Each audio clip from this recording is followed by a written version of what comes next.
കഴിഞ്ഞ കുറച്ച് നാളായിട്ട് ഭയങ്കര ട്രെൻഡിങ്ങിലുള്ള ഒരു കേക്കാണ് കേട്ടോ. ഇൻസ്റ്റഗ്രാമൊക്കെ തുറന്നു കഴിഞ്ഞാൽ ഈ ഒരു കേക്കിന്റെ ഫോട്ടോസ് മാത്രമേ കാണാൻ കിട്ടത്തുള്ളൂ. അപ്പോൾ എനിക്കും ഈ ഒരു കേക്കിന്റെ ഓർഡർ വന്നിട്ടുണ്ടായിരുന്നു. ഇതിനെന്താ പേര് പറയാമെന്ന് എനിക്ക് കറക്റ്റ് അറിയില്ല. അറിയാവുന്ന ആരെങ്കിലൊക്കെ ഉണ്ടെങ്കിൽ ജസ്റ്റ് ഒന്ന് കമന്റ് ചെയ്യാം കേട്ടോ. പിന്നെ നമ്മൾ കേക്ക് ചെയ്തിട്ടുണ്ടായിരുന്നത് 2.5 kg അത് നമ്മൾ 3ആയിട്ട് ഡിവൈഡ് ചെയ്തിട്ട് ഓരോരോ കേക്കായിട്ട് ചെയ്തു. പിന്നെ കളർ വന്നിട്ട് ഒരു ബ്ലൂ ആണ് കേട്ടോ ചൂസ് ചെയ്തിട്ടുണ്ടായിരുന്നത്. ബേബിയുടെ ഡ്രസ്സിന്റെ കളർ ബ്ലൂ കളറാണ്. അങ്ങനെ നമ്മൾ ബ്ലൂവിന്റെ തന്നെ പല ഷെയ്ഡ് എടുക്കാമെന്ന് വിചാരിച്ചു. ഡാർക്കിനാക്കി ലൈറ്റിനാക്കി അങ്ങനെയാണ് കൊടുത്തിട്ടുണ്ടായിരുന്നത്. ഫസ്റ്റ് നമ്മൾ ഒരു 12 ഇഞ്ചിന്റെ ബേസിൽ ഒരു കേക്ക് ഫസ്റ്റ് വെച്ചു. എന്നിട്ട് നമ്മൾ സ്റ്റിക്കൊക്കെ കുത്തിയിട്ട് അടുത്ത കേക്ക് അതിൻ്റെ മേലെ വെച്ചു. ദെൻ അതിൻ്റെ മേലെ അടുത്ത കേക്ക് വെച്ചു. ഇടയ്ക്ക് നമ്മൾ സ്റ്റിക്കൊക്കെ കുത്തി സേഫ് ആക്കണം കേട്ടോ, ഇല്ലെങ്കിൽ ഇത് അങ്ങോട്ടും ഇങ്ങോട്ടൊക്കെ ചരിഞ്ഞ് വീഴും.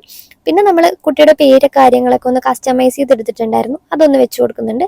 പിന്നെ കുറച്ച് ഹാർട്ട്സും ഫ്ലവേഴ്സും കൂടെ വെച്ചിട്ട് കേക്കിന്റെ ലുക്ക് കംപ്ലീറ്റ് ചെയ്തിട്ടുണ്ട്. പിന്നെ നമുക്ക് ടേബിൾ സെറ്റിൽ കപ്പ് കേക്ക്സും കുക്കീസും ആയിരുന്നു കേട്ടോ ഓർഡർ ചെയ്തിട്ടുണ്ടായിരുന്നത്.